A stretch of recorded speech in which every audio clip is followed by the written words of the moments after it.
Hey, what's going on? It's your play-by-play voice, Paul Allen. We welcome you to U.S. Bank Vikings Training Camp Live, and we are atop the Wilf Perch, which is level 3, and looking to the west, we are going to be watching Minnesota Vikings practice. Those of you watching the practice on Fox 9, we welcome you. You'll see some drills that are aimed, obviously, to improving players and making the team better than it was in 2020. Pete Bursich, analyst, Vikings Radio Network. Ben Lieber, our sideline analyst, he's here and will be joining us shortly. But these drills that we're going to be seeing today and or describing on KFAN and the Vikings Radio Network, what are some of the drills and what are the significance? Well, I mean, I think at this time of year, early on in camp, the main thing is going to be to get your footwork, get your fundamentals right. They'll spend the beginning of practice. It's like you're building, Paul. So you start out with the simple things, the footwork and the hands and running through different individual drills. Then you come together, address the mental part of all the defenses, the blitzes, the offenses, the plays that you installed the night before, and then you get to go out there, walk through them, and then run them live against the against the offense or the defense. Ben Lieber, what's going on, buddy? What's happening, man? Well, Rick Spielman, general manager of the Minnesota Vikings, is joining us now. Rick, Paul Allen, Pete Bursich, and Ben Lieber, a very happy Monday to you, my friend. How are things? Oh, good. A little hectic as they always are, and as you know, we had a little bit of a mad dash scramble here when I got a call from the league about an hour and a half ago. There was a memo that came out on June 3rd, and there was some miscommunication that we are not allowed to have a padded practice, and it's the only for the 2021 season. And basically what it states is that you have to have 5 days of acclimation period, which we did.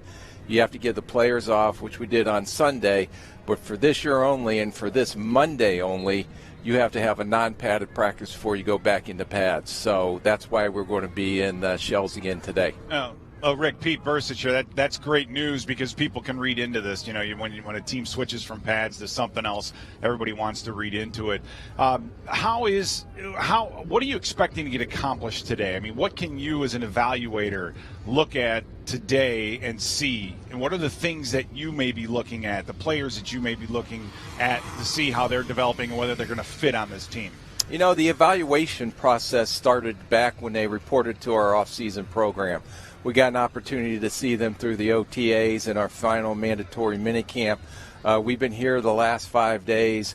You can see all the athletic skills, the movement. And I can tell you this, is that even today is a full-go practice, even though we're not in pads. But as you know, these guys are such tremendous athletes that you're going to see them move around just like they do have pads on. And even, when we're in pads, that we're not tackling or taking people down. Ben Lieber, it's the general manager, Rick Spielman. What do you have up your tattered sleeve? Well, it's a good thing I'm not wearing sleeves because it's still summertime. Rick, hope you're doing well. You know, Jake Browning, because of some circumstances on Saturday night, had an opportunity to get out there with the ones and play against the number one defense and played, it sounds like, very, very well. You've been around him for a long time, so not a lot of things surprised you. But what did you see as far as his play on Saturday night that maybe furthered his development? Well, the only thing you could say is all these players do is want to have a chance. And when they get that opportunity to get underneath the lights, they see if they shine or can't shine. And he definitely stepped up, made some big plays, big throws.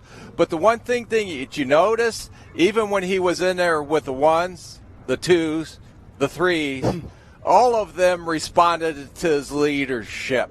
And they wanted to make sure that he had success out of there. So he fed off of that. Our players fed off of that. And it was a great practice for the Minnesota Vikings. It was a great practice for him. Lastly, new offensive coordinator Clint Kubiak. How's he settling in? He's doing a fantastic job. I know they go through and they put these scripts together, and I heard Pete talking about what we're going to see today in practice. And a lot of things that you see, they work in different areas of what's going to happen in a game. So today, for example, we got the blitz period, we got a red zone period, we got a team pass only period. So they take certain sections as they're installing the playbook, both on the offense and defensive side, and they'll work on those sections. And then as we continue to evolve through training camp and get into the Denver practices and then finally get into that first preseason game, hopefully you're going to see all that come together and you go out and play. Has anybody in particular that you feel comfortable talking about really stood out to you? Is there a name like a Willikis who's coming into his second year? Any of these guys that you've seen make a big leap that we can kind of keep our eye on and making some of those final roster spots? Yeah, I'll talk to you on our third preseason game. I'm a guy standing out right now. It's way too early. We haven't even had pads yet, and I know this is live, so I don't want anyone else to know who in the heck is standing out. But you'll be able to see it. You know our star players, the Delvin Cooks of the world, Adam Thielen's, JJ, Justin Jefferson, a lot of the new guys that we signed in the offseason, the veterans especially, when you see Patrick Peterson and Xavier Woods, the Tomlinson, and, getting Sheldon Richardson back in here. And even Breland, even though he is having some limited reps just because we want to still rehab him coming off his shoulder surgery, but you see what a difference their presence makes out on this football team. And you mix that with the youth that we have, I think we're going to have a pretty good chance to win some games this year. All right, boss. Thanks for the time. Keep everybody healthy and have a wonderful day, okay? Thank you. Thanks for having me on. Yeah, no problem, bud. Rick Spielman, general manager for the Minnesota Vikings. U.S. Bank Vikings Training Camp Live is underway on Fox 9, KFAN, and the Minnesota Vikings Radio Network. Pete Bursich, Ben Lieber's on the sideline, and you can see members of the Minnesota Vikings are preparing for their drills. 89 is D.D. Westbrook, who spent a few years with the Jacksonville Jaguars, and D.D. Recovering from some type of malady. He's a wide receiver by trade, Pete, but this team is looking for a punt returner and desperately needs somebody reliable to return punts. So I think 89 D.D. Westbrook, I think he can help there. Right, and that's how anyone, if you're an agent or if you're one of these walk-on players or free agent players, if you want to make this roster, that is one spot that needs to be filled. Now, it's very difficult. I love the fact that D.D. Westbrook's been around for a while. He's fielded punts. He's been outside. He's done it in all kinds of down in Tampa Bay in different circumstances. You can trust him. You have to have someone in the return game that you can trust. And I always say, but Denny Green was talking about it. He would always say, all I want to know on a punt return is when that whistle blows, it's our football. We can't be giving it away there in those key situations. I would feel much more comfortable with a veteran like D.D. Westbrook returning those punts. Yeah, we will get more in depth into special teams as U.S. Bank Vikings Training Camp Live rolls on. But Ben Lieber, quickly, from a special teams standpoint, it fell off so badly last year that not only from a punt returning standpoint, but there's a new kicker here in Greg Joseph. I mean, it seems like a massive overhaul was needed to get it respectable like we've seen before, right? Well, respectable, and I think just confidence. Confidence in all phases of special teams. You see Marwan Malouf leave. Ficken comes in and takes over. He gets elevated from his spot as assistant special teams coach. There's a lot of different faces, a lot of new guys, and I think more than anything, the team and the fans just want to see some confidence when the kicking team comes out, and they want to feel some confidence when that ball's in the air and we have a return game on the field. Now, we will have interviews coming up later on U.S. Bank Vikings Training Camp Live with Vikings head coach Mike Zimmer and star wide receiver Adam Thielen. Ben Lieber, Pete Bursich, I'm Paul Allen. From Vikings Training Camp, this is Minnesota Vikings football.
U.S. Bank Vikings Training Camp Live continues from Twin Cities Orthopedics Performance Center. Paul Allen, Pete Bursich, joined by Miss Tatum Everett. She's with the Vikings Entertainment Network and just got here a little while ago from Nashville. She's a new member of the well-respected Vikings Entertainment Network. Have you settled into Minnesota nicely, and are you enjoying yourself? I mean, how can you not enjoy this type of weather? Coming from the south and being in all the humidity, this feels amazing. I cannot believe just how nice it's been weather-wise since I've been here. Now, Tatum graduated from Louisiana State University, so from Danielle Hunter to Patrick Peterson to Justin Jefferson, holy cow, is there a team in the NFL with better LSU players than what we have? I think the answer is no. The answer is no. It's so tough to beat, but, you know, there's so much talent coming out of LSU that you find these guys all over the NFL, but I am very excited to be around these kind of quality players, guys that are nationwide names and household names across the country, so I'm pumped. What are some things on which you are working with the Vikings Entertainment Network, and what do you have for us today? Well, we are continuing this Vikings Training Camp Live show. Our first one after this show will be on Wednesday, and so we're just excited to be able to give daily reports, kind of wrap up what's happened over a couple of days. We've got that big stadium scrimmage on Saturday. We'll have a show that day as well. So we're just really excited to be able to start bringing more and more content as we roll along here in training camp. But you did reference what I'm actually supposed to be here on set for. I kind of took some time and wanted to get to know the players a little bit better. So from so many major milestones to getting back to their communities, the Vikings players were super busy this offseason. They were utilizing their time now that we're a little bit back to normal, I guess you can say. So here's a quick recap of what Vikings players were up to this offseason. Look at you with the camera. Spending time with family topped most of the players' list, and some added to theirs this summer. The best day, the best weekend. Garrett Bradbury tied the knot with longtime girlfriend Carson Cower. It was awesome. I had a couple groomsmen that were Vikings teammates too, Pat Elfline and Brian O'Neill. So it was just good to share that with them. And it was out in Arizona, so it was perfect weather, perfect venue. We had a great time. It was nerve-wracking, I could say the least. Dalvin Tomlinson got down on one knee and proposed to his girlfriend, Giselle Devat. Adam Thielen became a first-time girl dad to Korey. Having a girl has definitely changed my heart. It's just something different, you know. The boys are and I love them to death, but they're mama's boys. But that little girl, I can already tell she's gonna be daddy's girl. And C.J. Ham welcomed his son Cortez Ham III. It's crazy to, you truly see yourself. I see myself in my daughters too, but you truly see yourself in your son. CJ also hosted a youth camp at his high school in Duluth, Minnesota, where there were more than 400 participants. While Alexander Madison hosted his first ever I'm Gifted football camp with more than 350 kids. Irv Smith made the trip down to Nashville for Tight End University, led by 49ers tight end George Kittle. Smith joined a star-studded group of more than 40 tight ends across the NFL. It's the best of the best in the league at that position. So, I just wanted to go out there and show what I can do, learn, and just have fun.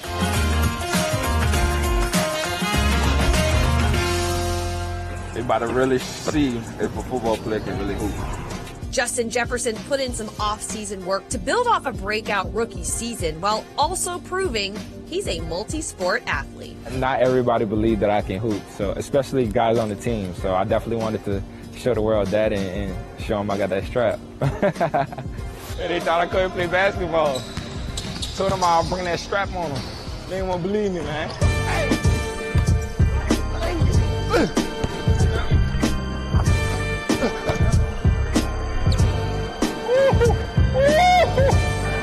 The Lakers, I heard y'all need somebody. Sign me up. Brian, AD Collins.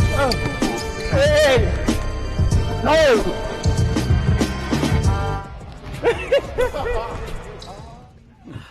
Nice job right there. That Thank was you good. so much. Appreciate it. Yeah, I really hope that the Lakers do not call Justin Jefferson. Yeah. I think he's a much better fit here in Minnesota Vikings. Lakers, you see the Timberwolves play occasionally? I mean, he might roll into the top 7. The question is, how many takes did you have to shoot before he made those shots? Oh, yeah, That's that's the question. Yeah, no, it's all in the video editing, right? It's all in the video editing. Yeah, LeBron James calls Justin Jefferson. You know, talk about athletes. I haven't felt my ribs in 30 years, and you got Justin with a 42-inch vertical. Athletes are athletes, man. He's very talented, as are you. And thank you very much for joining. Appreciate it. Thank you so much for having me. Tatum Everett, Vikings Entertainment Network. Her cohort, Gabe Henderson, joins us a little later.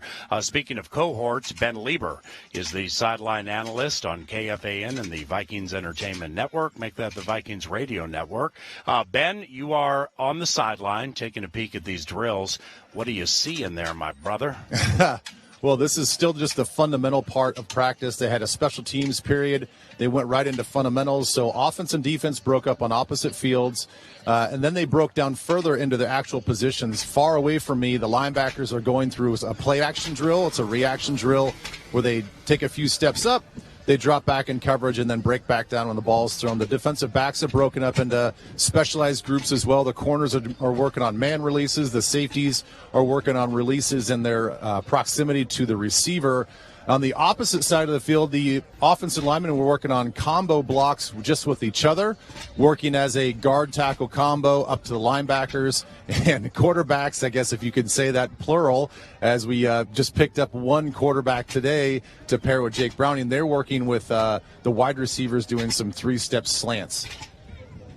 Now, and Ben, the group that I'm very, very interested is right here below me when I take a look at the defensive line. And, they have what's so nice. And every time I come to this facility, I'm still taken aback by how beautiful it is and how accommodating it is. But the defensive linemen kind of have their own little room over here. It's like a little section that's turfed. It doesn't have natural grass. It has the sport grass, but they have all their sleds and everything. And I sit here and I look at Pierce, and I look at the size and the quickness of some of these bigger guys that we have. And I just, as a linebacker like I was, you'd have to think that guys like Kendricks and Barr are just absolutely excited to play behind these gap-eating defensive linemen. Well, yeah, and that's been the biggest thing all offseason is how do they address this very porous and inconsistent run defense. And the guys that you mentioned, body-wise and body type, they're going to take up a lot of space. And I don't know about you, but I don't necessarily think that these guys are going to be stat hunters. They're not necessarily going to be shooting through and trying to rip through and try to get tackle for loss, although that would be great. But their importance is going to be felt as far as watching the linebackers run around. If those guys can run around, be clean, if a safety that has to drop down, whether it's Harrison Smith, if he's got a clean read and he can scrape and make some plays in the alley, that's going to be tremendous for this team on first and second down. And I know Danielle Hunter has been a little vocal just about knocking off the rust. I mean, what is the impact? You look at him not playing last year due to injury, but rehabbing, being in the building, being around. And then you look at a guy like Pierce who opted out because of the COVID. I mean, what do you think the differences are for both of those guys who sat out for an entire season? Well, I have no worries that Danielle's going to be ready to go. I think we've just kind of we've learned what his mentality is like. He wants to be great, and he's going to push his body to be in shape at all times, outside of the neck injury and the rehab. But with Pierce, that was a very public thing where he talked about, I think it was back in 2018, where he didn't play very well because he was out of shape. And he was resting on his laurels, and he thought, I could just show up after a great season. And he put on some weight. And so I think that's going to be the thing for me is, can you come off a long layoff? Can you come off a little bit of an injury and then be as effective as you hoped he'd be coming out of free agency? Now, Pete, we're having Danielle Hunter back, 14.5 sacks last time we saw him. Physical specimen. They bring back Stephen Weatherly. He was on a one-year respite with the Carolina Panthers. They draft Patrick Jones from Pitt and Janaris Robinson from Florida State. DJ Wanham, second year, also returns. There are some believing they may be still short at the right defensive end spot, where maybe they need either more experience or more pop from the defensive end bookending Danielle. Do you see it that way? Well, I think you're going to have to go into a season with a young body somewhere, and we've made so many upgrades from a veteran standpoint to the defensive backfield where you don't have rookie corners and young safeties, and we're not updating our depth chart right before the game. But as I sit here and watch a guy like Weatherly, they have to find a couple guys that can split and perform at the defensive end. Now, Janaris Robinson, having watched him in the film in the offseason, I think he can be a very good first and second down type defensive end. You look at Weatherly, and you mentioned the sacks from Danielle Hunter. Weatherly, when he was in Carolina, didn't get back to the quarterback, but when you watch his film from when he was here, his sacks all came from when he was playing three technique or inside or stunting inside, and I think Weatherly brings that to the table where you're almost substituting your almost entire defensive line on third down, and Weatherly, I think, can be a really good interior pass rushing type 3 technique if you give him the chance. Now, Ben, U.S. Bank Vikings Training Camp Live continues. Pete Bursich, Paul Allen, and Ben Lieber on the sideline. The defensive tackles, the addition of Dalvin Tomlinson, Michael Pierce opted out due to COVID last year. You have those two, and then we talked about the defensive ends. So Sheldon Richardson has returned. He had 4.5 sacks with Cleveland last year, 4.5 sacks with the Vikings when he was here. The significance of a pass rush and a better pass rush than the Vikings have had from the middle, specifically that defensive tackle spot. Why is it so important, and do you believe they will get it this year?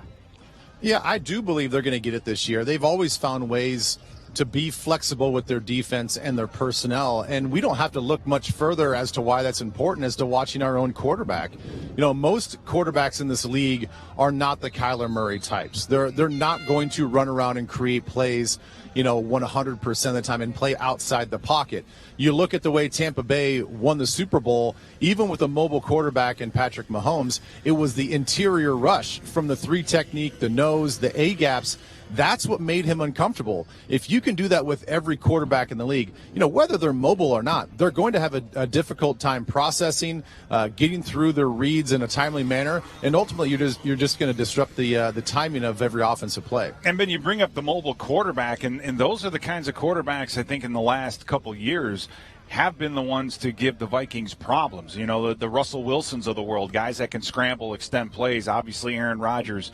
And you can also, in the interior, Paul, you can reduce a front, meaning like you see so much of the old, what's old is new again, the bear front, where you really basically have two outside linebackers, three interior linemen. And I'm going to go back to Tomlinson. And when you watch his play with the Giants, he was a very effective pass rusher when he was one-on-one against the center.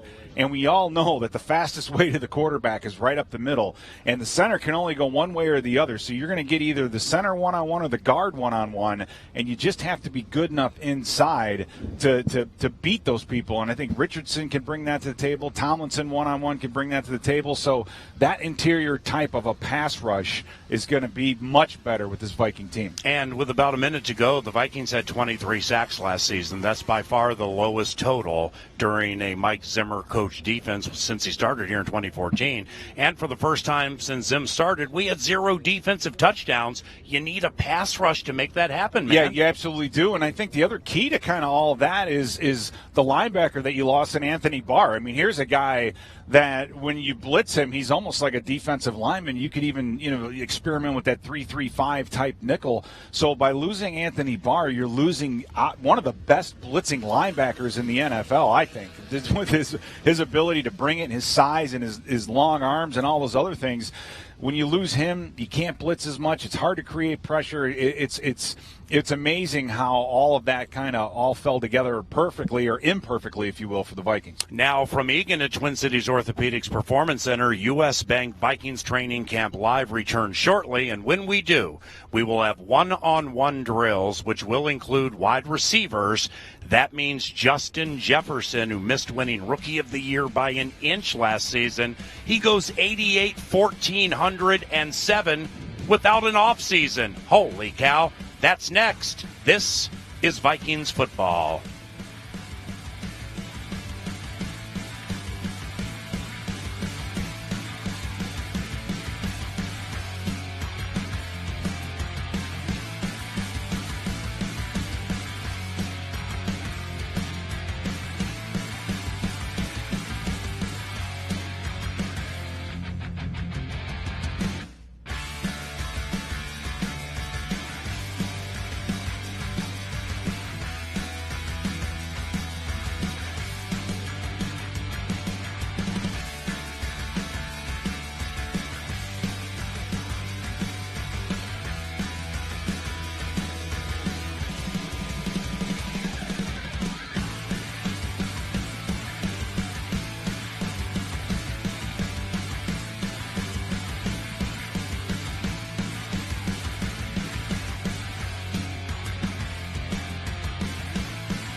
U.S. Bank Vikings Training Camp Live continues. It's a simulcast on Fox 9, KFAN, and the Minnesota Vikings Radio Network.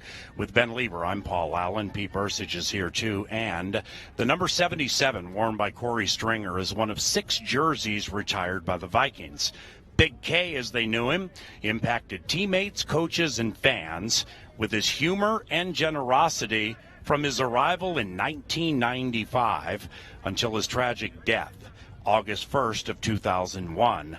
The Korey and Kelsey Stringer Athletic Training Scholarship was announced Saturday in his honor. God rest the soul of Korey Stringer, a former teammate of Pete Bursage's. What do you remember about Big K? Well, I think with Big K, you very rarely meet somebody who's that large and has a personality and an aura about him that's just every bit as big as his size and weight. I mean, Korey Stringer was a guy in the locker room that people loved to be around. When he walked in, it just lightened the room. It made everybody feel better. He was just that kind of a guy, and that's important for a team because you see the same faces day after day after day. You're out on the field, and to relieve some of the stress and just kind of burn off some steam, you got to have some fun. And Korey Stringer was always the guy that could bring that. And one of my favorite memories of all time with Korey Stringer was we were playing the Packers, and he came off, and he wasn't sure if he was able to go. And I remember Denny Green walking over and asking him how he was and said, "Korey, you got to go. You're the only guy that we have left to tackle." So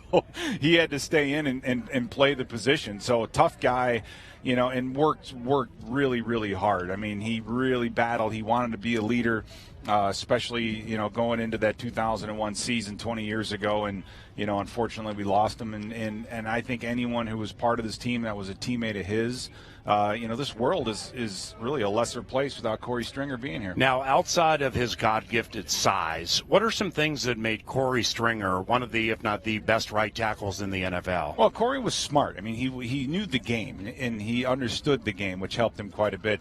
The other thing is you do not see men his size with the feet and the ability to move like him. I mean, he was just unbelievable at recovering and body control and all these little things that, that guys like Rick Spielman look for. Number one, like I said, you don't see guys that are this big just walking around the street, but then to have that athleticism to match and the intelligence to play multiple positions and the toughness to do so. I mean, those are all the things that Korey brought to the table. Now, once again, Pete Bursage was a former teammate with Korey Stringer who died 20 years ago and a day from yesterday. And we celebrate his memory here at Twin Cities Orthopedics Performance Center. Now, the drills that you're seeing, the Minnesota Vikings will offer up several drills today. We are going to have wide receiver one-on-one drills. They're taking place now. You have one-on-ones with the wide receivers, and then on the right, some more offense. Ben Lieber, for those watching or listening on the Fan, with us describing it, what are people seeing and or hearing now? Well, closest to the grandstands where I'm at, you're watching the wide receivers and corners and safeties do one-on-one drills. And it's a tough drill for defensive players because there is no help. A lot of these guys are shaded a certain side based on where they're going to get help, either from a buzzing linebacker or safety coming down to help them out as well. But ultimately, you want to see these guys compete and how close and how sticky they can be to these wide receivers. And we just saw right now Harrison Smith really wins the battle, but would have gotten called for a pass interference because he pulled on Chad Beebe's jersey as Beebe came out of the break. And you get the whole white jersey defense from the sideline celebrating and taunting Beebe. But I think ultimately we know it would have been a flag on Mr. Harrison Smith. But it is about competing. And Adam Thielen right now, clean release, great off the line, almost makes a diving one-handed catch. But all the technical things that Pete was talking about in a non-padded situation, that's what you're watching right now. Yeah, and Adam Thielen just went one-on-one with Mackenzie Alexander, spent a year with Cincinnati last year, very nondescript year. We remember Mackenzie wearing the 20s, wearing the 24 now, and he's absolutely the front runner to be the nickel corner, the inside corner. And the quarterbacks that you are seeing as Justin Jefferson catches one over the middle and heads left, stutter step, 15-10, 5, touchdown. JJ, the ones in the red jerseys, they're the quarterbacks. It was well publicized over the weekend. Kirk Cousins, Kellen Mond, and Nate Stanley not available for the Saturday night practice at TCO Stadium. Also not available today. So number 5 taking the snap now and throwing is Case Cookus, who's never taken a snap in a National Football League regular or preseason game. Spent a little bit of time with the Giants and the Denver Broncos. I can't imagine young Case is going to be here very long. The other is Jake Browning. And, man, he just absolutely stole the show on Saturday night. Only quarterback available, Pete, and he came through. Yeah, he had an opportunity, and Rick, spoke about that earlier, about how, when a guy gets an opportunity to take advantage of it. So, and then Amir Smith-Marset just with a nice double move to get up the sideline. I mean, you watch Justin Jefferson. When he gets in space, he's just so difficult to cover. He has his ability to stop and start and the acceleration that he gets. It's the separation. So anybody watching these one-on-ones, that's what you're looking for, is the one-on-ones in the separation that the wide receivers can get from the DBs. Well, as Ben Lieber and Pete Bursich point out frequently, and they're dead right, it starts and stops in the trenches. So look what the Vikings did in the offseason with Dalvin Tomlinson. They get Danielle Hunter back, drafted a couple of defensive ends, including Janaris Robinson. He's a rookie from Florida State. He wears number 95. And right in front of us, we have the drills between the defense and the offense and trench work being done right now. Ezra Cleveland, he's in there about set to mix it up. Rookie Wyatt Davis, he's in front of us to the right, rehabbing from something. He wears number 51. Christian Darrisaw still not practicing. But Pete, man, Janaris Robinson and this trench work, it all starts and stops right there. Yeah, and if you're looking for an area of weakness or something that really area of concern or area of attention, and you can see Zimmer has been down here watching this run game very closely. This is the area that needs to improve, and it's the defensive lineman. Now you've addressed it. You've spent a lot of money to get some bigger bodies in here, but I love Janaris Robinson, his ability to play the run. He has just a natural bend and pop. You see him knock down pulling linemen on college film. I'd love to see that transition and have him be a good, solid run-stuffing defensive end. That's all we need. We need a role player out of that rookie, a fourth-round pick. Get him in there. If he can give us good snaps, then that's a huge, huge add for the Minnesota Vikings, especially at that defensive line. Now they are transitioning to situational type drills, but just to close on defensive and offensive line, I find it so fascinating and enjoyable this time of the year, man, because it's hot. Bodies get broken down. Minds get broken down. Garrett Bradbury and Armin Watts, they almost got into a nasty fight about 5 days ago when they were going at each other, and one of them just wouldn't stop, and all the team came together. But about 2 plays later, they went at it again, and Bradbury was on the ground. Who's the first one there to help him up? Armin Watts. You know what I mean? Yeah, well, then that's nothing personal is business. Right. And the whole point of this in practice when you're going against each other, it's to be competitive and not combative. And that was something that I know that Denny Green talked about all the time, is you want to be competitive, you want to go as hard as you can, but these are your teammates, so you don't want to be – you save that for game day. That's when the lights come on and you're doing those preseason games. Ben, situational type drills that we're seeing now. Browning didn't see anything to the left with Jefferson covered by Peterson and LSU matchup, opted to run up the middle. What do you look to get accomplished in drills like this? Well, I'm just trying to figure out what drill they're gonna be going for. You always look at the sticks first. Is it going to be 1st and 10? Is it going to be third and long, 3rd and short? That particular play right there was a 3rd and medium play. And it was just a quarterback draw trying to get the linebackers to vacate the middle of the field and see if they can work on something. But right now the sticks say 1st and 10. So this could be all 1st and 2nd down runs. This could be move the chains. This could be just runs as they come out on 1st down. So we'll have to wait and see what happens. But this is a great opportunity, whatever the situation is, to just set your mindset in that moment when you get it in a game situation. Be like, okay, this is kind of what we practiced during the regular season or during the season and preseason. Now let's make it all work and execute it. A minute to go, Peter. And Ben, that's absolutely right. And I think for the younger players, KJ, this is one of the biggest transitions that you make, is just being aware of the down and distance. This game is so situational, whether it's 2-minute, whether it's red zone, whether it's 3rd and short, whether it's 3rd and 7. It's almost every offense has tendencies. Every defense has tendencies, and it's the veteranship of players. So for these younger guys, when you played college, sometimes you didn't even, you weren't really paying attention necessarily to down and distance, maybe more sort of personnel.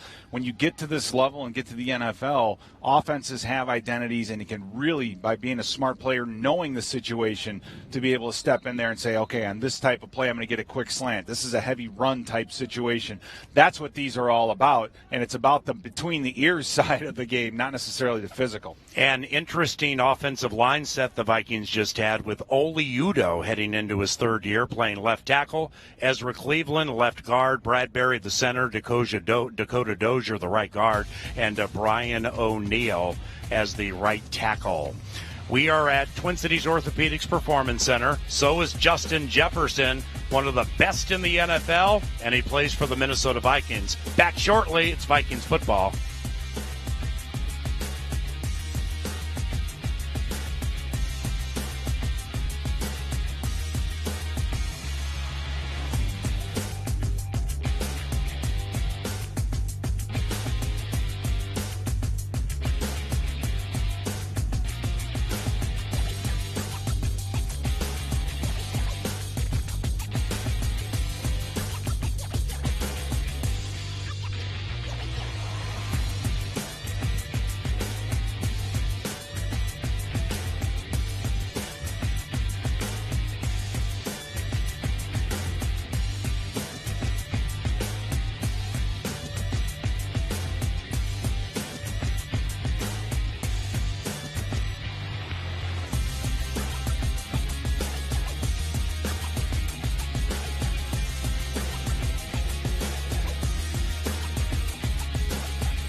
Ready, set, glow at TCO Stadium for Saturday Night Football. It's a run with the Minnesota Vikings, and join us Saturday, September 18th at 6 p.m. Get your crew ready to race at the home of the Vikings and register now to secure your spot at Vikings.com/5K. Welcome back to U.S. Bank Vikings Training Camp Live. Ben Lieber, Pete Bursich, Paul Allen. Welcome those of you on Fox 9 and with your home for Minnesota Vikings football, KFAN. What we are watching now are team drills, and sadly, while we were away, something unique transpired. It was Dalvin Cook lining up at quarterback. Yeah, just like in real life, when you're thin at a certain position, they ran a little wildcat with Dalvin, and of course Dalvin held onto it. No way he's going to hand that ball off when he runs the option out of there. And then also Jake Browning with a really nice play fake, finding the receiver deep down the middle of the field. I thought, he's done a great job. And then Kene Nwangu got an opportunity to run a cutback zone play, and he looked really good. So a lot of these guys are flashing. Harrison Smith, another PBU. Defense had an interception earlier. So, just big plays. You watch where guys are. You watch where they're lining up. And Ben Lieber, you've obviously seen some guys in some new spots, right? Yeah, I just wanted to quickly echo what you were saying. The defense, to me, is flying around, and that's expected, I think, early parts of camp. They're seeing something, and they're reacting and trying to make plays on it.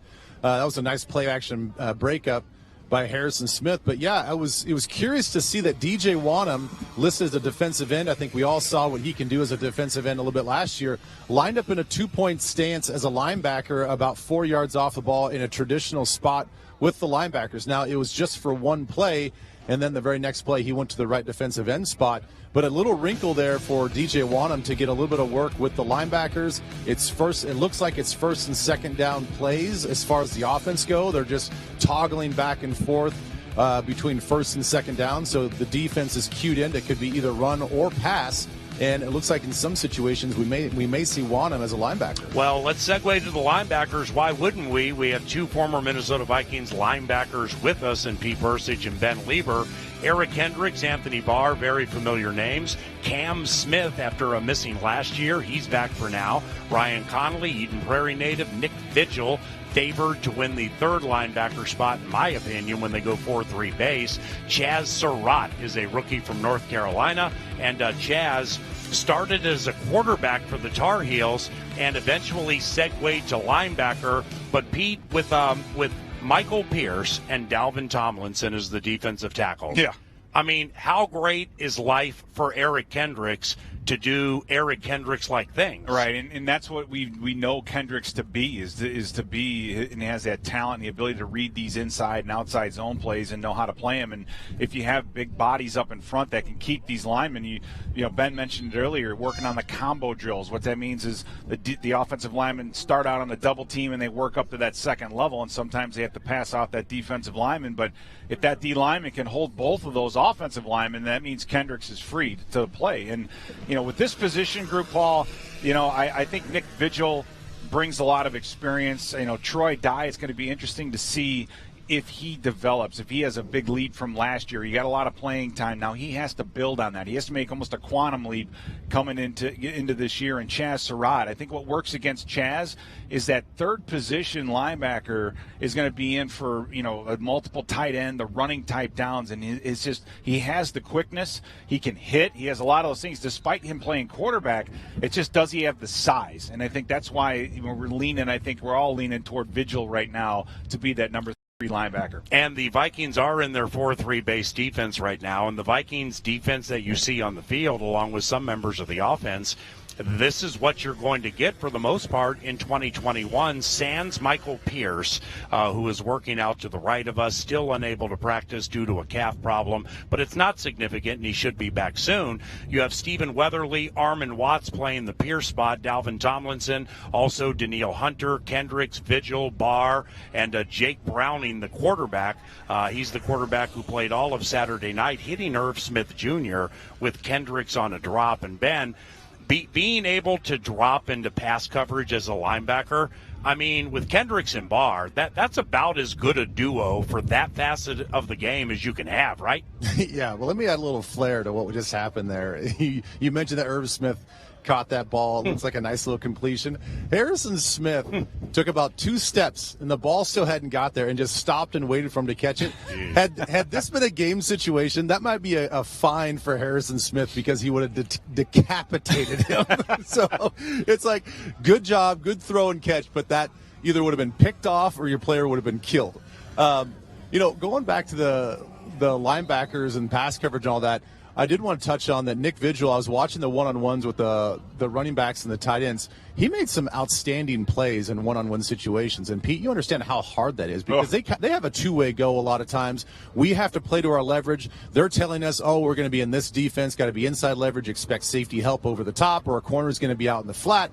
So it looks like sometimes it's a completion, but you're playing what you're supposed to be playing and your responsibility. He made a couple outstanding plays and made it look really smooth. So I hope that does translate into game situations. And most of his playing time for the Chargers was in that nickel type of a situation and as a coverage type linebacker. But if you can be big enough and long enough and hold up against the run, as we're seeing some blitzes from the defense right now, it's a situation where if you can hold up on those tight ends, you give yourself some more opportunities to run different types of fronts. And I think we saw that with Wanham standing up. They're trying to get a little bit of a bear look, that kind of thing. And I think the other thing I'm seeing at this moment, Paul, is Tomlinson playing 3 technique and just some of it's going to be a little bit different. He was a nose tackle exclusively with the Giants, and now he's moving out to the 3 technique.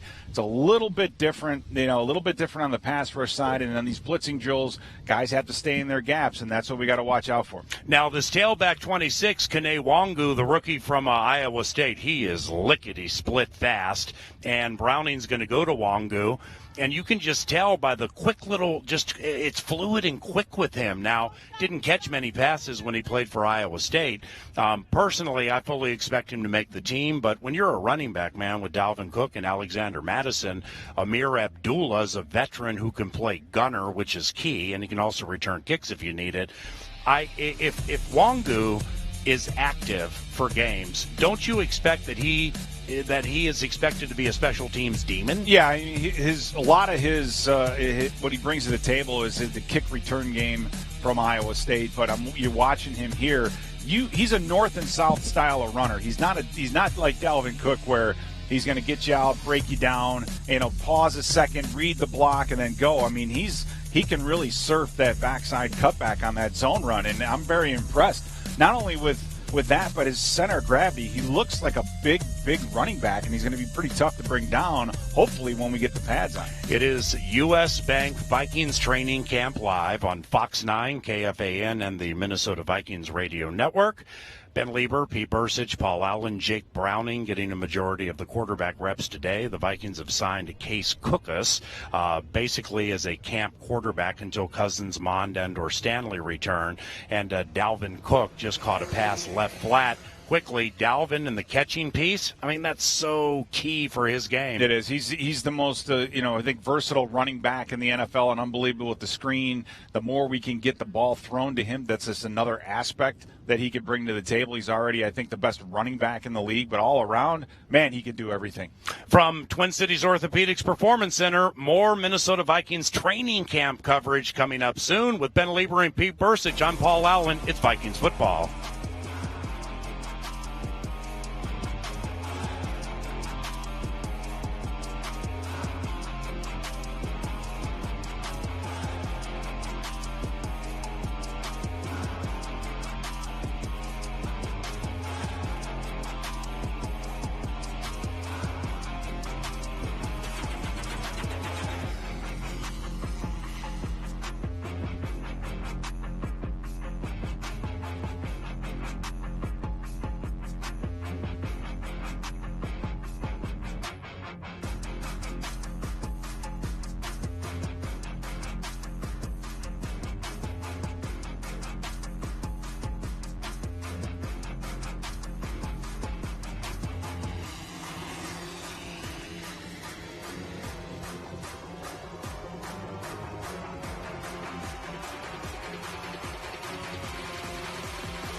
we can test something. Check, mic check, 1, 2, 3, 4, 5, 6, 7, 8, 9, 10. Can you hear me, Brad? Okay. Yeah, I don't hear any echoing on my part. It sounds like that was the issue before, but I don't hear myself at all. So, did you adjust something? Or, okay, then it must be working.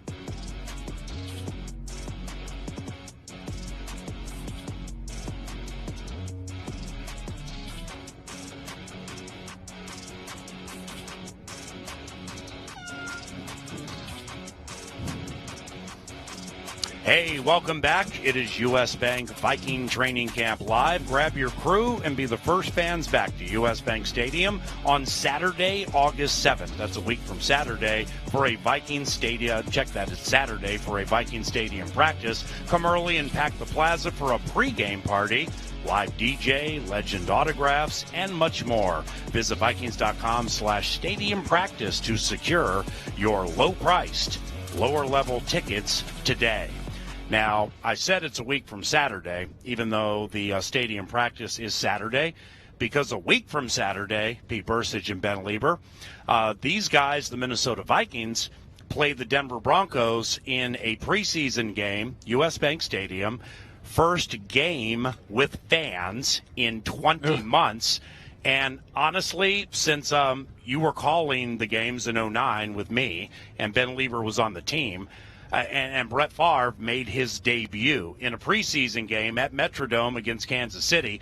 I can't remember the last time I was this excited for a preseason game to get fans back, congregate. Only 3 preseason games this year, so therefore the ones and or the twos will probably play a little longer. Yep. Hey, it's only a preseason game, boys, but it brings us all back, and it officially starts things. Well, I mean, as players, you have to knock off the rust, and I guess as fans as well. Just, I mean, you know, people, the whole process of a Sunday when you're going to a Vikings game, about getting up early, you know, going out tailgating, getting yourself in the stadium, getting in your seat, and just being able to see a game live again. And the other thing I'm excited about are these rookies guys, even the second-year guys like Jefferson and the rest of them who have never played in front of a home purple crowd and experienced what it's like to have that home field advantage. I think it's going to be outstanding. Yeah, man, that's going to be good. Ben Lieber, our sideline analyst for KFAN and the Vikings Radio Network. What do we see now transpiring for us on the far field with the guys wearing the purple jerseys? Irv Smith just went in motion, and looks like some install in front of us, the guys with the white jerseys. Well, I think because they're going to be focused on a little bit of the red zone later on in practice, they are now taking the time as an offense and a defense to sort of go over those calls and those pre-snap recognition things. I'm watching the back seven of the Vikings defense right now go against their own guys, their own scout team defensive players running routes, just kind of dropping in a half-speed fashion to their areas, and they're right up against the goal line. They're putting a ball at about the 6-7 yard line and seeing how these guys operate in a tight space. And Ben, right in front of us, you're seeing the defensive ends kind of working on their zone blocking. So we have a blitz period coming up, a red zone type blitz period. So we haven't seen a ton of it out of this defense where the defensive ends actually drop in coverage, but they're practicing it right here in front of us. Well, and that's all the little wrinkles that that you kind of work on in the preseason is, do we have the personnel to run, a zone blitz scheme? Some years you may have it, and some years maybe you don't. And you get some new bodies, and as guys get a little bit smarter about things, it's fascinating to me. I still remember Everson Griffin. His first year in the league, we asked him to zone drop, and he just couldn't wrap his head around it. It's right. like, wait. aren't I going forward to get to the quarterback? What am I doing dropping? And we'd go over it in practice, over in walkthrough, and we get in the practice situation, in a live situation, and all he want to do is just go after the quarterback. So things seem easy on paper, but for some of these guys, they just want to get after the quarterback and get sacks. Paul Allen, Pete Bursich at U.S. Bank Vikings Training Camp Live. You just heard from Ben Lieber. And here's Gabe Henderson from the Vikings Entertainment Network and Vikings.com. And Gabe is here for all the walkthroughs, all the practices, all of the night practices, the stadium practice coming up Saturday. First of all, welcome to the show. Good to see you, bud. Thank you. Thank you for having me on. It's great. Yeah, good to see you Good again, to see finally. You too. Finally. Slowly but surely, we were getting back to normal. I'm excited to be out to practice today. I wish it was pads today, but, I mean, as long as football is here, we're able to see it. I'm excited about it. Well, that was a late change. Rick Spielman joined us top the show, and 90 minutes before the practice, the NFL was like, whoa. We have this rule where if you have a day off, you can't go in pads until 48 hours after that day off, which was Sunday. So they're in, as they call, shells. Yep. But you, watching all the Vikings practices, being as close to the team as you are, what are some things that you've seen in the early stages that are eye-opening to you? I think the competitive nature from the one-on-ones. I know pads aren't on right now, but actually seeing Danielle Hunter go one-on-one against a guy in Brian O'Neill, the chippiness was there, the fits were there, and that's probably one of the best one-on-ones I've seen. Of course, you see JJ also in one-on-ones against your Patrick Petersons. Those guys, just seeing those guys compete, you can't ask for anything better than that. So I think third, just seeing the guys compete. We all know we didn't have a normal training camp last year, so seeing those guys compete with the added energy of the fans, you can't ask for anything better than that. Now, Gabe mentions the name Justin Jefferson. Recently, Gabe had the opportunity to take a ride in a golf cart with Justin and also Danielle Hunter, which is available right now at Vikings.com. It's called Vikings Circle. Tell us about it. Yep, it's called Vikings Circle. So it's an opportunity for me to ask some of these guys a question about ball, about life, but actually intertwine the two while using a hilarious vehicle to drive them around. So right now you see Danielle Hunter on the screen. He was the next guest up. That episode came out right now. And why not just toss to the package of my conversation with him on Viking Circle. Now, Pete, with Danielle Hunter, who we see now on Fox 9, let's not forget, not only is Danielle a dynamite pass rusher, he's very good against the run. But before we talk about the overall game of Danielle Hunter, let's take a peek at Gabe's feature called Viking Circle. Yo, what's going on? Episode 2 of Viking Circle. My name is Gabe Henderson. Danielle Hunter. He said it for himself. You ready for this one? Yep. Right, no. Let's get this thing going. How you holding up, bro? I'm good, man. Football season's in full effect now. How you feeling? How you holding up? Like, just the energy behind training camp this year. Talk about that a little bit. Everything's just, I'm feeling great overall, man. Been waiting 2 years, training for 2 years, so the energy behind this team, we have talent on both sides of the ball. Offense, defense, I think we're stacked on both sides. So we're pretty excited about the season. I know you're into cars, right? Yeah. What kind of cars you got? Nothing too special. A couple of cars that are just kind of fun to drive, manuals, JDM style vehicles, stuff like that. If there was a Danielle Hunter style car, if you could be a car, what kind of car would that be? Man, it would have to be something that's manual, revs to 9,000 RPM. Okay. It'd be something that's fun to drive, something that can handle, and it'll probably have to be old school, something in the 90s. I'm not too much in the new school, but like something built in the 90s. So, is there any of those attributes in your game? Manual, high speed, a good motor, and old school? It relates to me actually, because I actually go to the track and I like taking corners. And if you and I recall, corners is what I do for a living. I go around corners, I go around offensive tackles to get to the quarterback. So I feel like that relates to me, knowing how to take a corner. Wow. And sometimes I apply that to my rush angle when I'm rushing the quarterback. So what's your engine? What's your why? What motivates you? My mom, she motivates me. Because she's been doing a lot for me since I was born on her own. To this day, she gives me stuff to bring out on the field and tell me not to be comfortable, never get complacent. And people might think that you make it sometimes, but I don't think that's ever going to register in my mind as a person that makes it. I'm always trying to get to the next better version of me. Right. So, youngest person to 50 sacks in NFL history. What's next for Danielle Hunter? Being the next best version of me. Okay. You know, the only person I can compete with is myself, and that's what I'm going to continue doing. I feel like if you compete against yourself, we're talking Canton, Ohio, right? I mean, that's in the future. So, you know, today's where we're at right now. So, taking one day at a time, you know, one step at a time, and hopefully one day we'll see. So we've come full circle. What can Vikings fans expect from Danielle Hunter this year? Man, I've been training for 2 seasons. You know, I've just been watching, eager to get out there. I mean, it's the type of year where if you put a wall in front of me, I'm going to try and find a way how to get around it. So stay tuned. Hey, I'm looking forward to it, Danielle. We missed you. I'm happy to have you back. I'm happy to have you on the Korey episode 2. Appreciate it. Best of luck going forward, bro. Appreciate it, man. Yes, sir. Viking Circle.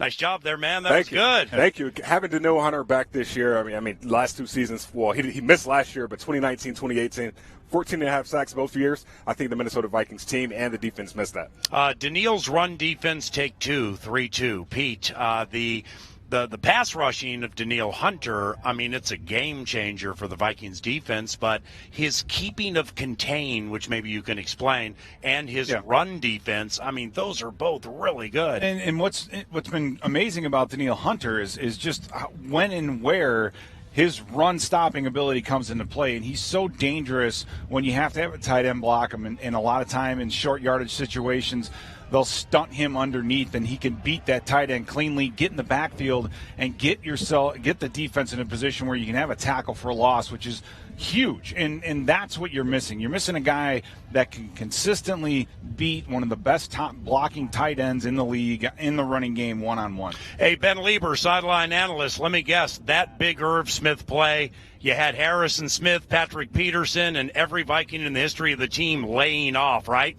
I don't think that was going to be a touchdown, but that was a good play. I'll give the offense a little credit on that. They kind of fooled everybody a little bit. They got the wall out there in front of Nick Vigil. He had a hard time kind of fighting through to get to the tackle. He thinks that he tagged off, but he was about 1.5 yards behind, and he's going to use his long arms. And we do that all the time in film. We're like, no, I tagged him off. I'm like, man, you didn't tag off. You got a fingertip on him. And Ben, one of the inside things here is the Vikings work on the red zone blitz drill. The offensive coaches know that this is going to be the defensive red zone blitz period, and just so ironically, they run a screen in the red zone. It's that's the kind of inside thing that goes on when as a defense you look over at the offense and go, oh yeah, great call, great offensive game plan there, bud. Isn't it ridiculous that we always find out that in every practice, and I think this is pretty standard, that the offensive coaches always ask for the defensive script. Yeah, exactly. To make their own script as practice goes. We never know what the offense is doing, but they always know what we're doing. Like, how was that game like? Hey, Lieber, Bursich, I don't know if I appreciate how you guys are talking about these offensive guys. That is a for sure touchdown. If you guys don't tackle us, it is a touchdown. So I feel what Irv Smith Jr. is going through right now. It's just so funny how they run a screen pass away from the blitz. Yeah, exactly. Boy, they just guessed right. No, man, they're a bunch of cheaters.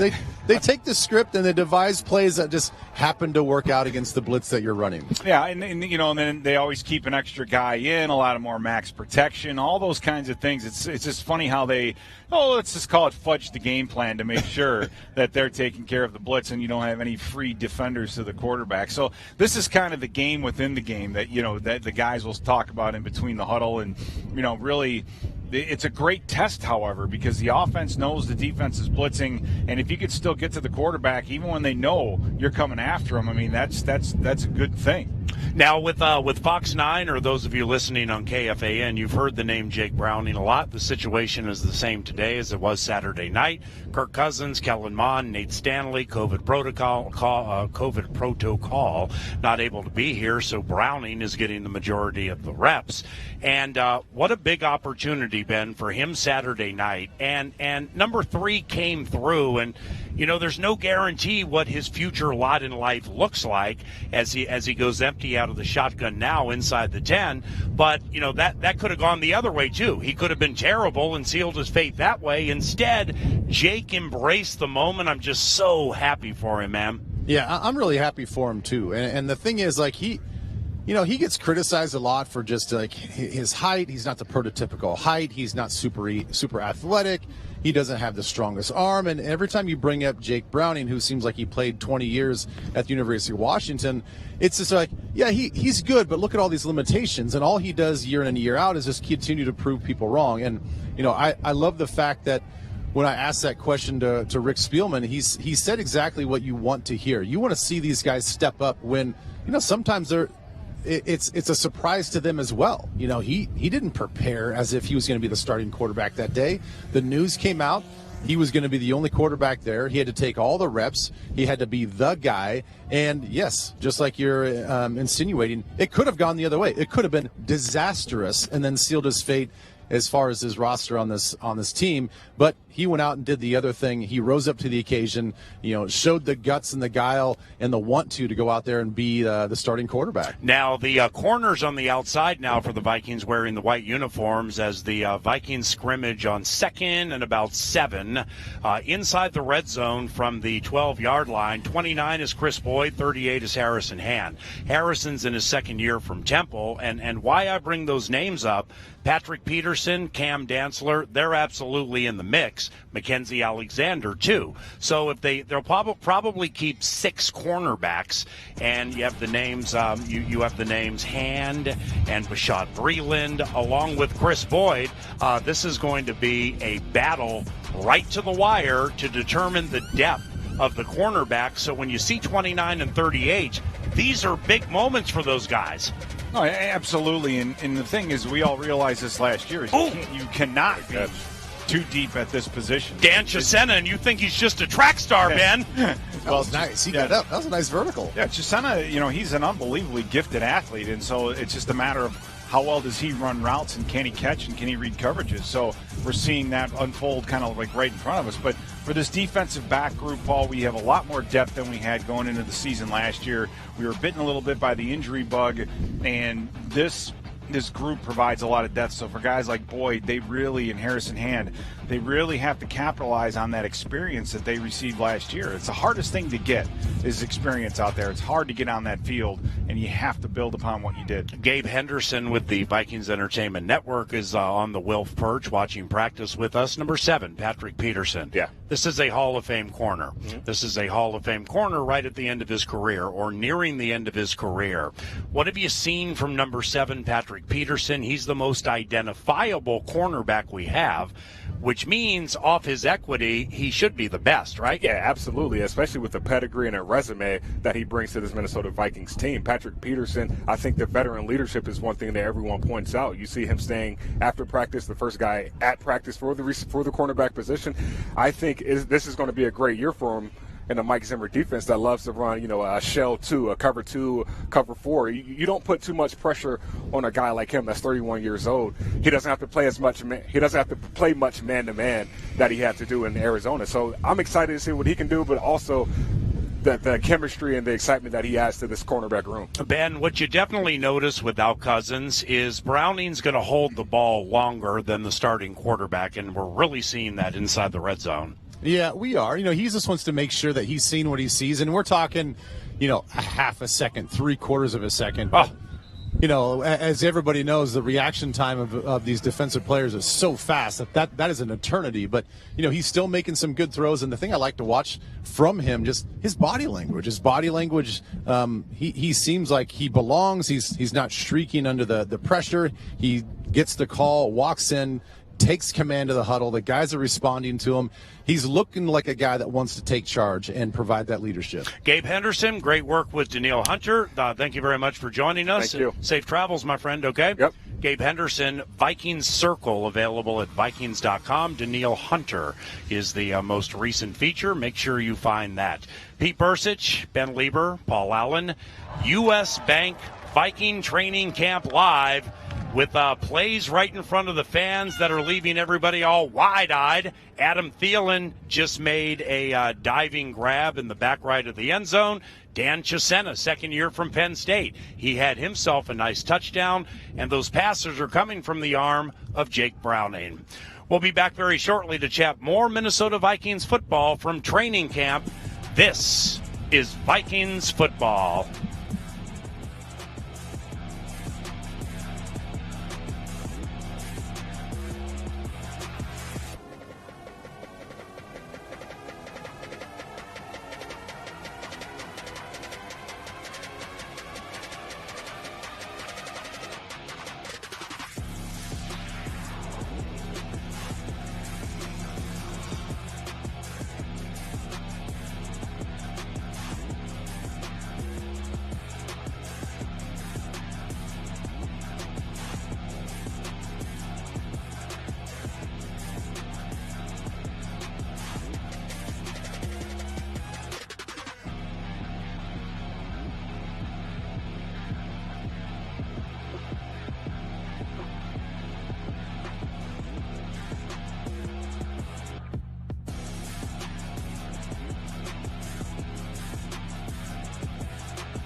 And welcome back to Twin Cities Orthopedics Performance Center. Paul Allen, Pete Bursich, Ben Lieber, the sideline analyst. We welcome those of you watching on Fox 9 and listening on KFAN. The Minnesota Vikings practice is well underway. In fact, into the second part of it, getting ready for a preseason game against Denver. We'll see the regular season schedule here momentarily. But we have some Twitter and or Instagram users who are here offering up some thought about Minnesota Vikings training camp practice. We make a great team, says that individual. Andy Hill having a great time at Vikings camp. Got either Andy Hill or little Andy Hill in that JJ18. Push the Packer fan in the corner, still having a blast. Hashtag Vikings camp. And finally, got to spoil our guy today at Vikings training camp. Hashtag Vikings camp. That's really cool. Vikings fans having a great time today on a Monday practice after a stadium practice on Saturday night. And upcoming Saturday, they have the stadium practice at U.S. Bank Stadium. Information on that, low price tickets, and also lower level tickets available at Vikings.com. Then we get through the preseason games, Denver and Indy here, and then at Kansas City, and boom, we're underway against the Cincinnati Bengals as we take a peek at the Minnesota Vikings schedule, courtesy of TimberTech. What's on deck for the Minnesota Vikings includes a couple of road games to start at Cincinnati and at Arizona. Right, and you get a decent break. They have about 2 weeks off before you go play Cincinnati. So you wonder how that preseason game against Kansas City is going to go. If the starters are going to play a little bit longer just to get them some more work. But you do notice you're flying and traveling quite a bit from Cincinnati. Next week out to Arizona, and then you have 2 big home games against 2 playoff teams in Seattle and Cleveland. And not only a couple of playoff teams, Seattle and Cleveland start the schedule at home. They're both very physical, run-first teams, which is key at that stage of the season. Then you get the bye, you come back and play the Dallas Cowboys. And then look at this meat grinder. San Francisco's in there. You're at the Lions. You get to go to SoFi and feel that stadium out just in case you get to the Super Bowl. The penultimate, January 2nd, at Green Bay. Out of the bye, man, that thing is tough. And I think a lot of the teams in the NFL have this situation, Paul, where the second half of the season is very, very division heavy. So you look at all but one of our division games are going to be in the second half of the season. So you want to start fast, but it's not as important as it used to be. I've said the 17 games. You have a lot of these division games late in the season. It's important to play good football in late November into December and then into January. Gentlemen, Ben Lieber specifically, you're watching this from the end zone angle, so you're probably blocked right now of the man I'm going to talk about. He's wearing a purple pullover with a white baseball cap that's turned backwards, just to the right of new offensive coordinator Clint Kubiak, who is calling in the plays to Jake Browning. His name is Phil Rauscher, and due to some recent developments with offensive line coach Rick Dennison, who will be helping virtually, Phil Rauscher, who's worked extensively with Bill Callahan, the super well-respected Bill Callahan, as an offensive line coach. He's the one working with the Minnesota Moving Company, the offensive line, in the practices, in the room, and what a big opportunity, Ben, for Phil. Well, just like as a player, when someone goes down and you have to step up, you got to step up and see if you can handle those moments. The thing is, he's been around the game for a long time. He's been an assistant. He knows these players within this organization. So this is not necessarily going to be, so wide-eyed for him. Yes, he's going to have to run the room on a daily basis, but a lot of these coaches, and Pete, you know this, that even as assistants at times, you're just sort of handed over the reins, a lot of times during the offseason, like, hey, man, this is your meeting. This is your install. The coaches want to help develop these guys and see what they can do, and I'm sure he's done that countless number of times. So there's no doubt to me that he's going to step up nicely. Dennison is still around. He's still going to be able to bounce ideas off of him, go through the notes from the last season and figure out where these guys need to develop and get better, and ultimately have his hand in some of these young rookies and their development as well. Oh, you're right. And his career, so to speak, and his job, I think, starts and stops with Darisaw to get him at left tackle, the first-round pick. I mean, you look at our offensive line and how heavily we've invested in that position in the draft. I mean, you have 3 first-rounders, 1 second-rounder, so that's 80% of your offensive line was drafted by this organization in the first and second round. Those are the guys that you have to get ready to play, and that's where I think you're going to be able to judge his progress and how well he's doing. The other thing that you like to see is a continuous development of a Dakota Dozier, even though he's a veteran, and a surprise somewhere, a late-round pick, a guy that could come in and play and get you out of a game. We've, in the past, we saw that here. A lot of, free agent types, Jeff Christie's of the world, guys who were on practice squads and other teams and come in and end up being good starters. Those are the kinds of players you look for as well, and that's how you tell whether or not the position coach is doing a great job. We, whether it was on the 9 to noon radio show on KFAN earlier, or when we talked about Korey Stringer with you near the top of the show. What just transpired is part of things that changed after the heat exhaustion-related death 20 years ago of Korey Stringer. They just took a hydration break, and they don't last that long, but they're forced breaks where, you know, getting some of these people back in the 90s and 2000s who were all out to make teams just to continue their career. And I'm not joking or taking a shot at you, but like you were one of those guys who was scratching and surviving every single training camp, not to play linebacker 70 plays a game, but be the special team stud that you were and a backup to like Ed McDaniel. And there would be times players would put valor before discretion and say, like, forget that, man. I had no hydration break. Get me back out there, even though I'm super tired. That ain't the case right now. No, it isn't, and you know, it's about being smarter, and I think that's something that has absolutely transpired. And you look at not just how on the NFL level the game has changed, but even down to the high school level with, you know, working guys into pads, just transitioning them a little more gently instead of just showing up on day one wearing pads twice a day for, you know, 3 weeks in a row.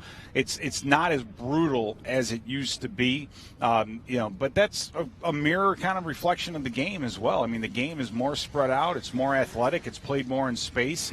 It's not as much in the in between the tackles and in the trenches as it used to be. Does it frustrate the coaches? Yeah, absolutely, because they want to work on the fundamentals. They want to work with the pads on and get some good solid work in, because that's how you can evaluate. It makes it a lot easier to evaluate. But you just don't do that right away anymore. I mean, these guys, they don't have as much of an off season. They don't work in the off season like they did, you know, decades ago. Oh, wide right in this set, Ben Lieber, is Justin Jefferson, and Thielen is wide left. Browning back to pass, airs out a deep one to JJ. Oh, he caught it inside the 5. Touchdown, Justin Jefferson. He had to come back for that pass. I'm just going to say it got caught up in a breeze, Ben. that it wasn't underthrown by young Jake, but that's what Justin Jefferson does, and the crowd just loves him. Look at that right now. Well, you know, not every pass is going to be perfect. You know, you do have to make adjustments in the air, and he made the adjustment before Breeland could locate the ball and put his foot in the ground and come back and get it. That's just one of those post-corner routes. And you think that he's going to run one of these deep overs that he's sort of popular for, and he sticks his left foot in the ground, comes right back to the outside, wants to go for that front corner of the end zone, and Breeland was right on him. He was right on his hip, made the man turn exactly how you want to make it. It's just the ball hung up there. He located the ball before Breeland did, and he comes down with it, and then high steps into the end zone. Yeah, and that's called catch radius in the business, right? You hear that phrase every once in a while. That's a nice job by Browning to look off the safety and then go back the other way. Breeland got cooked. Yeah, nice job there. But to go back to Jefferson, you look at his routes and what he did last year, and so much of it was down the field. You know, was able to come in and out of a break and open things back up and create separation. And not only that, but when he is covered, you get the ball anywhere near him. You throw the proverbial 50-50 ball to Jefferson, he's coming down with that. And that's something that's very rare, I think, with the height and speed. This game is so based on height, weight, and speed and the ability to run, but Jefferson has that catch radius that's second to none. Virtual offseason, no preseason games, no problem for that kid last year. 88 catches, 1,400 yards, and 7 of these touchdowns like he scored a few plays ago. He's JJ, and he's one of the best in the league. This is Minnesota Vikings football.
Alrighty, for Fox 9 and KFAN and the Vikings Radio Network, this will be our final segment for the U.S. Bank Viking Training Camp Live show.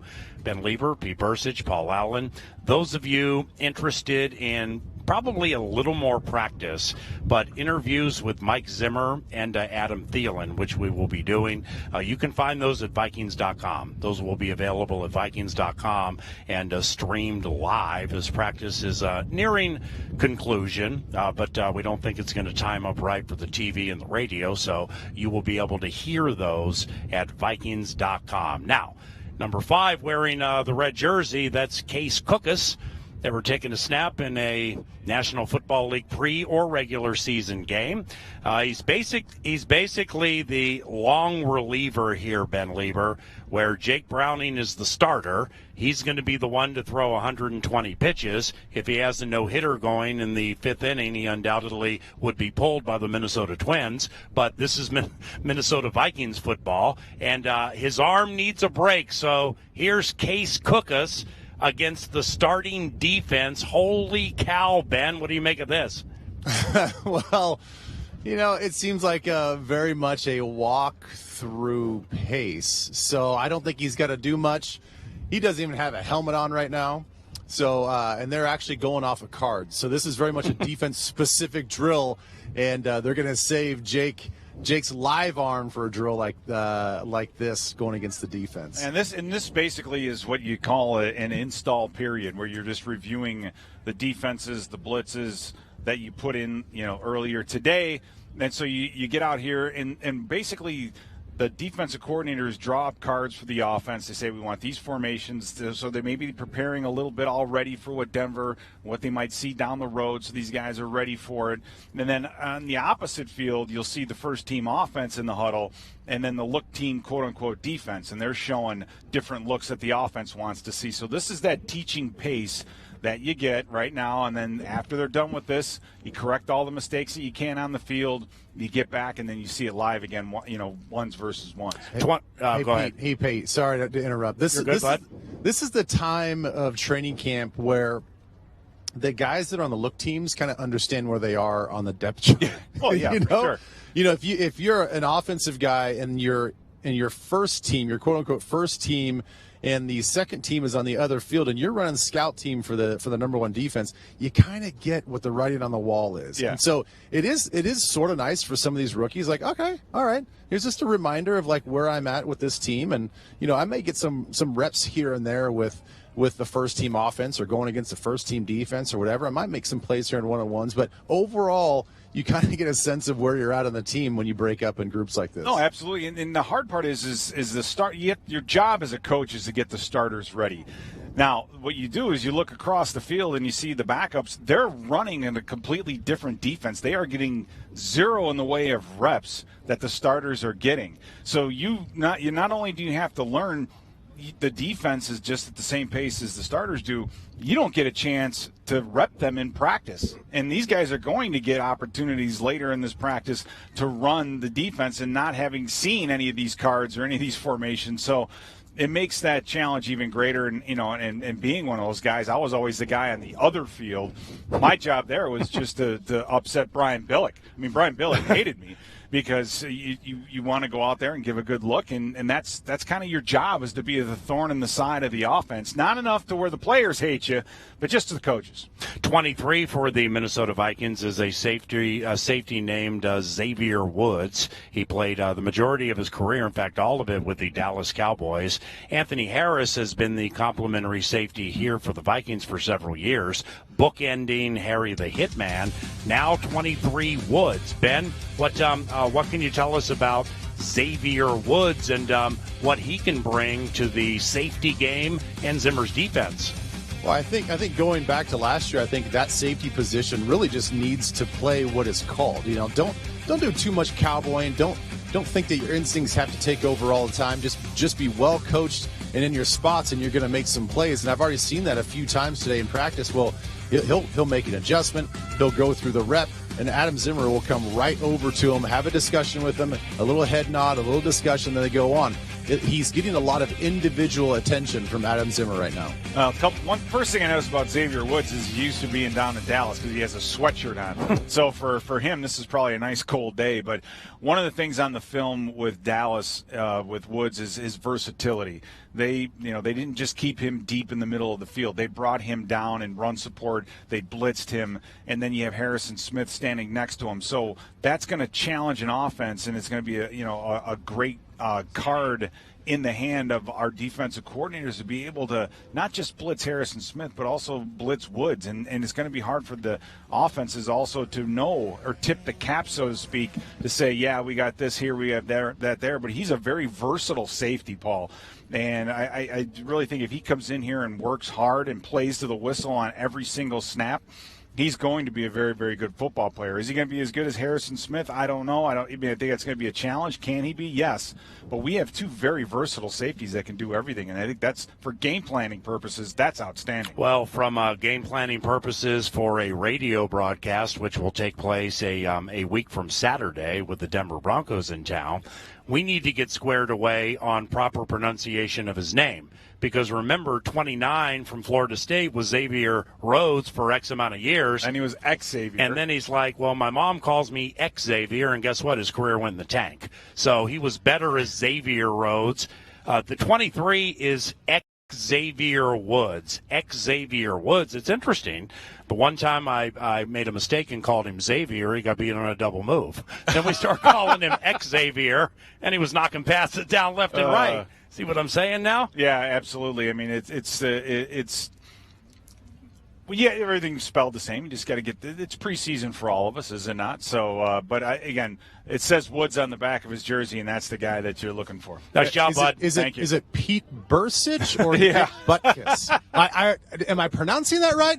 Is it Dick Butkus? Is it the best ever was the Plexico thing when we asked Urlacher? Yeah, Urlacher, holy Leber Lieber? Exactly. It was just crazy. Hey, Ben, great job. Stick around. We got some interviews, okay? Sounds good, bud. Interviews with Zimmer and Thielen coming up at Vikings.com, undoubtedly talking about Justin Jefferson, who is a playmaker every single time he steps on the field. Dan Chisena, more than a track star. He has good speed, but as the defense found out, he has good hops. And Jake Browning, making the most of an opportunity given to him. You want to win, Jake? Throw it to Jefferson. For Ben Lieber and Pete Bursich, I'm Paul Allen. Thank you for watching. This is Vikings football.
Hey, what's going on? Welcome back to Vikings.com. Pete Bursich, Paul Allen. We call Vikings games on FM 100.3. KFAN. Ben Lieber is the sideline analyst. Minnesota Vikings practice just came to a conclusion. We have interviews with head coach Mike Zimmer and wide receiver Adam Thielen coming up shortly.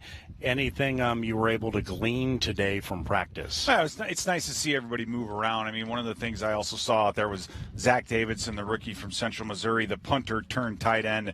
He got a lot of snaps in. You saw him getting coached really hard, getting yelled at, but that's good for the young guy to get in there, make some mistakes. And, again, Davidson's that number 3 tight end is a position that we're all looking for. I mean, I think there could be a new body, and Davidson might be that guy. Mike Zimmer, head coach of the Minnesota Vikings, joins us now. Coach, Paul Allen and Pete Bursich, how you doing down there? Good, Paul. How are you? Pretty well, thank you. Rick Spielman, the GM, joined us atop U.S. Bank Viking Training Camp Live, talked about the late notice of going from pads to shells. And with that late change from a head coaching standpoint, how does that impact you? Well, we had to make a lot of adjustments on the fly.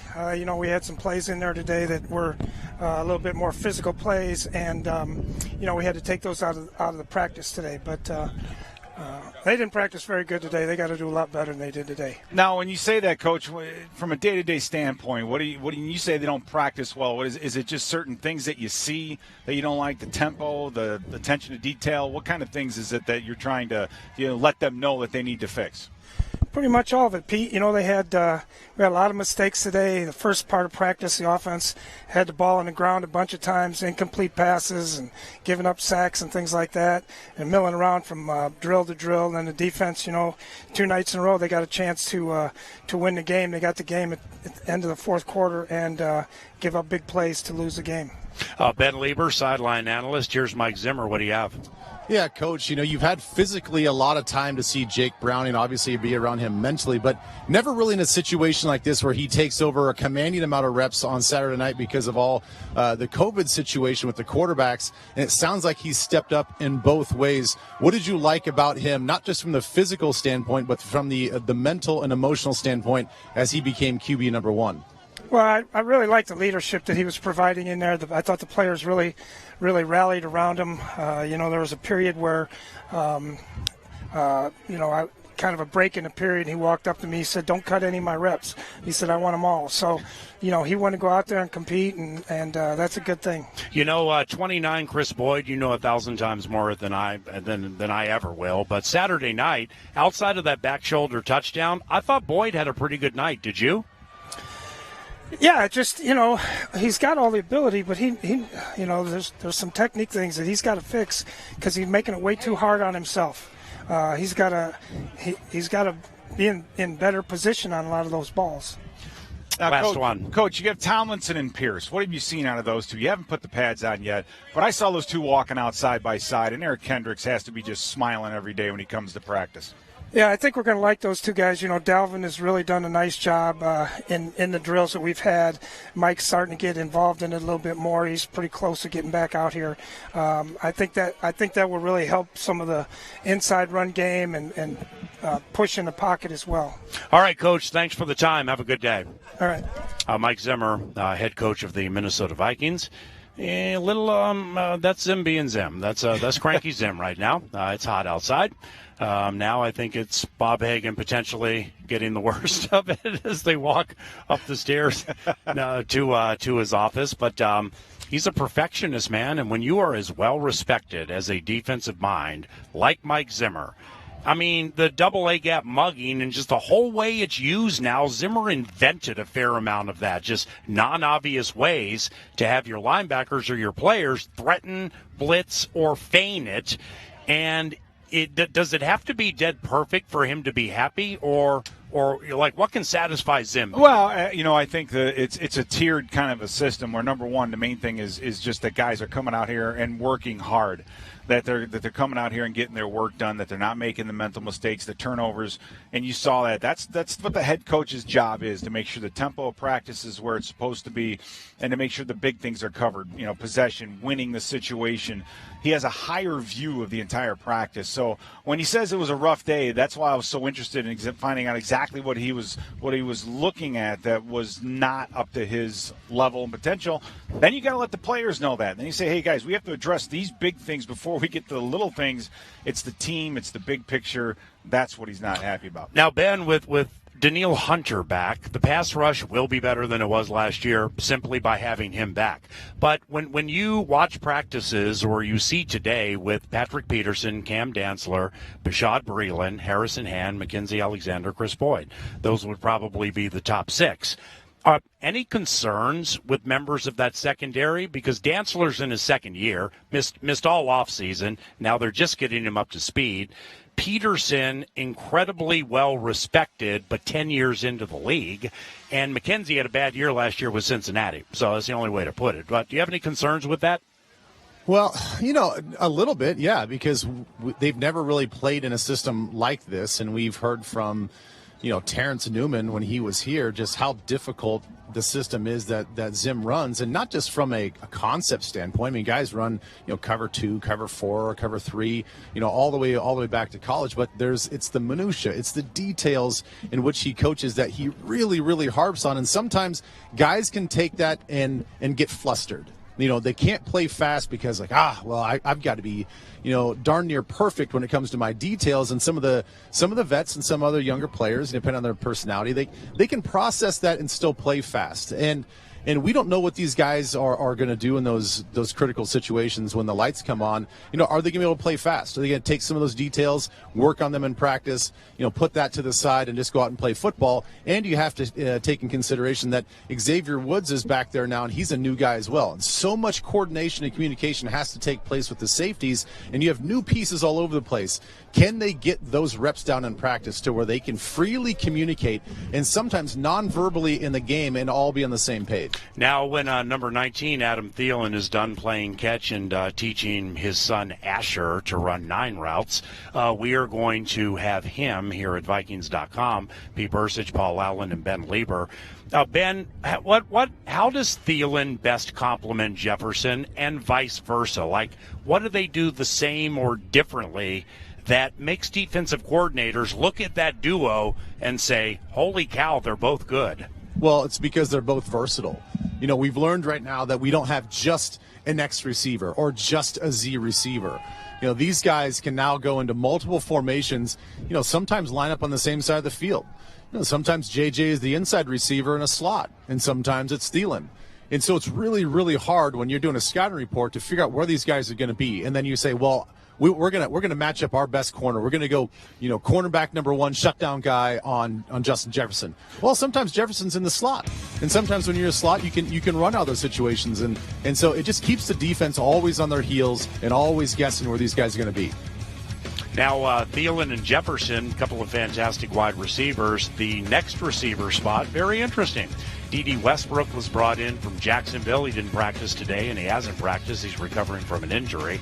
Personally, I think D.D. has a shot to play a decent amount as that third receiver, but he also can return punts. He has 1 punt return touchdown and went for 74 yards, I believe, in his rookie year. Punt returning was a problem for the Minnesota Vikings last year, whether it was K.J. Osborne or Chad Beebe. So you have Westbrook. He's going to make the team.